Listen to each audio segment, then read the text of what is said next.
Hola mis alumnos, ¿cómo están? Soy su profesor José Antonio del módulo 11. Es para mí un enorme gusto estar aquí con ustedes en un video más. Pues prácticamente ya estamos en la antesala de cerrar con el módulo 11, ya estamos en la semana 8. Y a partir de todo este viaje que hemos tenido dentro de estas 8 semanas, nos hemos podido dar cuenta de lo importante que es tener diferentes instrumentos y técnicas para el desarrollo de una investigación adecuada. Ahí es donde nos damos cuenta que la metodología de la investigación, así como el uso del método, son fundamentales para que nosotros podamos efectivamente hacer aportaciones o resolver problemas, porque si no se es sistemático, si no se tiene el problema localizado, si no se enmarca y al mismo tiempo, por ejemplo, como es en el caso de la lectura de esta semana, no tenemos un marco teórico conceptual, difícilmente podemos llevar a cabo investigaciones que resuelvan problemas sustantivos y sobre todo, como lo es en este caso, pues problemas de campo, problemas de la vida diaria y que no nada más son problemas de carácter abstracto, mentales, sino que también esto nos lleva a tener un elemento metodológico importante, que es lo cuantitativo y lo cualitativo. Debo de decir que la metodología cuantitativa, si bien aquí es de carácter exploratorio, hay muchos libros que nos hablan de la metodología cuantitativa por la complejidad que ésta tiene, porque son datos, son números, y los datos y números también requieren de fórmulas, y estas fórmulas se aplican en diferentes contextos y en diferentes circunstancias. Voy a ver si es posible también que en esta semana yo les dé un texto que a veces ocupo para enseñar metodología de la investigación sobre la metodología cuantitativa. No es fácil, es un texto árido, pero que considero importante para que cuando ustedes vayan integrando más a su vida, más propiamente decir, incorporar el método a su vida cotidiana para resolver los problemas de carácter escolar que se puedan enfrentar o de los diferentes espacios laborales en el que ustedes estén, pues vayan rompiendo el hielo con la metodología cuantitativa y poco a poco vayan utilizándola como un instrumento muy eficaz para detectar distintos problemas y al mismo tiempo patrones para ya sea erradicarlos o darles una continuidad si es que el patrón es positivo para el desempeño de alguna empresa, de alguna escuela. Bien, el marco teórico conceptual es fundamental para que también se comprenda mejor el objeto de estudio y sobre todo el instrumento metodológico que uno quiere emplear. El marco teórico conceptual es, como lo dice René Descartes, como lo dice Immanuel Kant, como también John Locke o el propio Galileo, es romper el todo en sus partes. No podemos hacer una evaluación si no comprendemos el concepto y de lo que de ese concepto se derivan otros elementos. Gracias a entender correctamente el concepto, nosotros podemos ya utilizarlo como una herramienta eficiente, porque si no, prácticamente estamos en la creencia, hay un vagabundeo y no se pisa firmemente sobre lo que queremos resolver a través del nombre y el nombre preciso y su técnica precisa para dar solución al problema.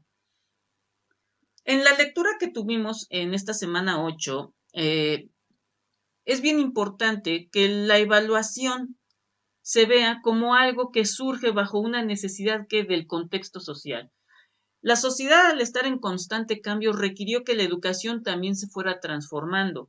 Lo que en un principio se creyó solamente era suficiente, como leer y escribir, para sacar de determinada ignorancia a la población, después vamos viendo que la población, al ir creciendo y el contexto cambiando, pues ya no nada más requiere de leer y escribir, requiere de otros valores como los valores cívicos, de inculcar el amor a la patria. O sea, necesitamos de diferentes elementos para que la sociedad vaya avanzando a través de este progreso que ha tenido en su expansión demográfica, en los diferentes elementos de gobierno, en que ya hay una división política, en el que ya hay dinero de por medio. Todos estos elementos influyen, son factores que influyen fuertemente en la educación. Y entonces, al complejizarse la educación, se requieren que de un elemento importante que es la evaluación.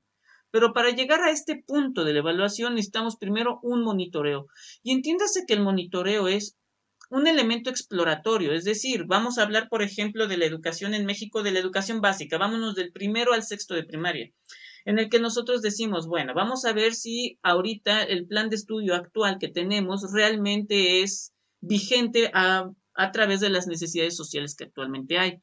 Entonces, lo que nosotros hacemos es un monitoreo en el que vemos, bueno, están bien en matemáticas, el español, bueno, ahí va más o menos, en deportes, pero parece ser que los muchachos tienen problemas en la cultura cívica. Hay fallos de convivencia, pero no solo eso, no tienen ni idea de lo que es la Constitución. Y entonces, eso es el monitoreo, cuando nosotros empezamos a usar el número para ver dónde pudiera estar la debilidad social. Y una vez que la encontramos, empezamos a implementar, digamos, un plan de estudio, un nuevo programa en el que insertamos lo que es la cultura cívica. Y entonces, ya una vez que lo metemos al grupo o a la educación básica, que digamos que se va a llamar civismo y sociedad, empezamos igualmente con el monitoreo, a ver números, a ver si hay un cambio de actitud, si el conocimiento se está alcanzando, y eso después se le llama estándar, pero ahorita llegamos ahí. Y eso ya es empezar a acercarnos a la evaluación, porque ya vamos ahora a ver los resultados. Dimos un año escolar en la cultura cívica y ahora vamos a tratar de detectar por medio de la evaluación su eficiencia, si realmente funcionó, si el plan de estudio funcionó, si el temario tiene eficiencia, si hay algún problema, como ahora le dicen, áreas de oportunidad para no lastimarnos un poco el corazón y sigamos siendo una sociedad de cristal, vamos a decir que es un área de oportunidad. Y es así como se pone la evaluación, pero la evaluación también requiere de algo que se llama el estándar, que es la escala que nosotros perseguimos. Como nosotros vemos, es el objetivo general. Esa es la escala. ¿Por qué? Y esta escala funciona a través de distintos criterios, en el que no sé, digamos, que podemos compararnos con otros países o con otros modelos educativos y ver si nosotros también podemos alcanzar ese mismo nivel o podemos superarlo o si podemos obtener resultados más inmediatos en corto. Y eso se le llama estándar. Es decir, nosotros vamos a implementar un plan de estudios importante de cultura cívica, pero pues no se puede poner sin una meta. O sea, ¿a dónde queremos llegar? ¡Pum! Esa es la escala, el estándar de calidad. Y entonces vemos al grupo de estudiantes funcionar, funcionar, funcionar, ¡pum! Se quedó aquí, a lo mejor no llegó a la meta, pero llegó aquí, bueno, ¿qué nos falta? Fíjense qué importante es entonces tener el marco teórico conceptual, porque es una medida que describe algo. Entonces, se rompe el todo, buscamos las partes, las definimos, las enmarcamos y eso nos permite que la creación del instrumento, la técnica. Y es entonces como podemos nosotros llevar todo este mecanismo metodológico a la acción práctica. Como por ejemplo, si nosotros nos vamos a al Cerro del Fortín, pues tiene que existir una escala, un estándar, en el que sí se hace todo un plan de acción, se hace la exploración, se entiende el contexto, vemos el objeto de estudio en todas sus partes, qué población incide en él, si está en el descuido, como también nos lo dijeron, y en un total abandono, bueno, entonces empezamos a monitorear. Después implementamos algo y esa implementación pasa por una evaluación, pero para que esa evaluación exista también es porque se le va a poner un estándar, una escala. Y es así como los proyectos educativos, ambientales o de otra naturaleza de carácter social pueden llevarse a cabo.